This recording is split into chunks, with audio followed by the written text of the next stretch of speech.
First, it's interesting that the idea that we shouldn't think the Green Party is the way, the truth and the light, that's actually in the Green Party constitution. It says that we shouldn't think that that's the only way forward and needs to build a mass movement. It's actually in the constitution.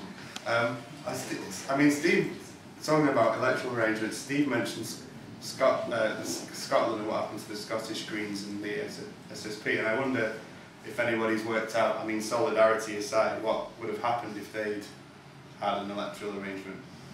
How many seats they would have held if that had been the case? It might not be possible. I think intellectually, ideologically, there's room for both to go into.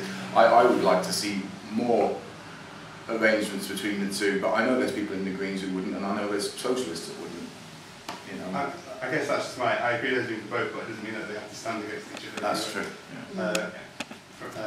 I guess I'm kind of hoping that albeit can possibly, it tends to be much harder in London to do these things. So for example, we're definitely not standing in Blakely. I'm hoping that we can sort out something, especially in North Manchester for the local elections. And kind of hope. We would really push for us not to stand. I personally would push for us not to stand in Cheetham Hill if someone wants it. One problem is, I'm sorry, I'm not mean to put him, but the left always leave it so late, you know. No to a youth. That was the next thing I was going to say. Yeah. So in terms of say the Communist Party or the Socialist Party, the problem we have is it's happened in the Euros. We had our candidates in place a year before the no to EU discussions even began, and it's kind of I've spoken to you about kind of respect that we know that there's likely we'll have some information to be able to talk about that. However, there's going to be, undoubtedly next March we'll suddenly hear about all these people's candidates that are standing in, and when it will be too late for us to have a conversation about it, because we have to have, we have to have a conversation. But then we're the spoilers, aren't we? Yes, and I don't know what's going to happen. But the bigger we are, the more of us there is between yourselves and ourselves, the harder it is for an individual spoiler, as it were, to spoil. Yeah, the other thing in terms of the Green Party, I mean, people in the Socialist Party certainly seem, I don't know how naive they are, that there's going to be something similar for the general election. And obviously, we want to talk to them because there are people in Brighton that are quite worried that they're going to have spite for a candidate up, and that election will be very close.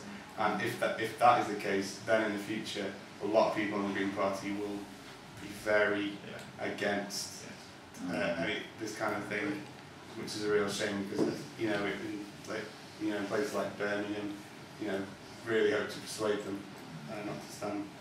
Yes. For that. Okay. I've got Peter and Chris. Yeah, just to come back to the conventional left itself, last year's, this year's, and I haven't talked about that, but I think about next year's as well.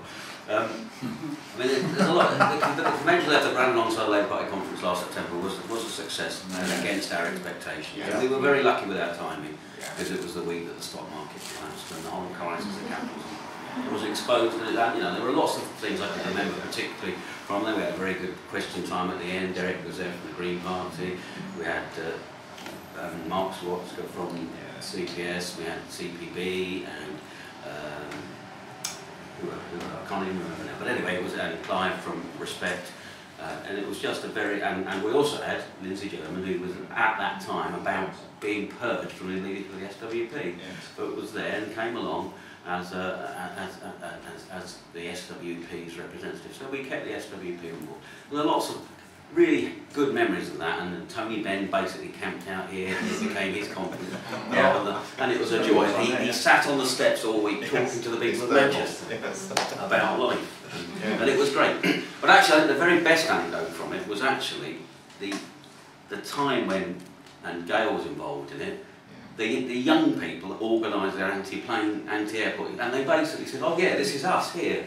Oh yeah, we've got a base here, I don't know, it's a conventional left or something, and that morning, kids were just coming in off the street, so I understand you got some T-shirts for the, and it was just good that we actually became part of our convention as well, and I think, to be honest, I don't think we're talking about electoral unity, but we are talking about ideological unity. There's a division in the society between most of the political class who think things will carry on as they are, and a minority of us who actually want to see fundamental change. I think anybody who's involved in the convention of the left, whatever other differences they have, and some of the differences are very, very large indeed, and go back very, very many years to several revolutions and all the rest of it. We have a different view of history, but there is a central division, and I think everybody on the convention of the left, and the convention of the left is for anybody who sees themselves in favour of radical change.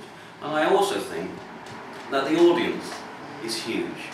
I think, you know, the political class has been exposed, and possibly electoral politics is not actually a priority. I mean, you know, just how difficult it would be for electoral unity. Within the convention of the left steering committee, there would have been people who were actively campaigning for 4 different organisations last May. Some of us were campaigning for the Greens, some people were campaigning for the Labour Party, other people were campaigning for no to EU, and other people were campaigning for the Scottish Socialist Party, and all of those elements. But, you know, but nevertheless, we had a shared perspective that the world was in deep crisis, that Britain was in deep crisis, and that we needed to come together based on what we agreed on, rather than focusing on what divided us. And I think it was a very successful week. I think the one-day version that we're running in Brighton this year is going to be much smaller and lower key, but I also think it will be significant, and I think it's probably quite important that the Green Party conference is earlier in the same month in Brighton, and I hope the Greens are going to be actively involved in that, and certainly Caroline Lucas appears to be on board. And I think she's in that category. I think she's on that side. She's on the side of radical change. I don't think, as Sean says, that there are people in the Green Party who I think, honestly, are members of the Green Party, but they're not socialists, and in a way, why should they be? It's not an avowedly socialist party. But I think Caroline sits, you know, on that side, and it's really good that she's involved. And I also think that possibly there will be a very much larger convention of the left this time next year, or in September next year, post-election, when all the stuff about electoral unity may be up for grabs, maybe issues of proportional representation will be on the table, and I think it's quite important we have a successful convention this year in order to sustain the spirit of unity and hope to have an even better one next year. Yeah, just a few points. First of all, I just wanted to thank Respect hugely in the North West and sort of campaigning. I was just absolutely delighted that you were willing to support us.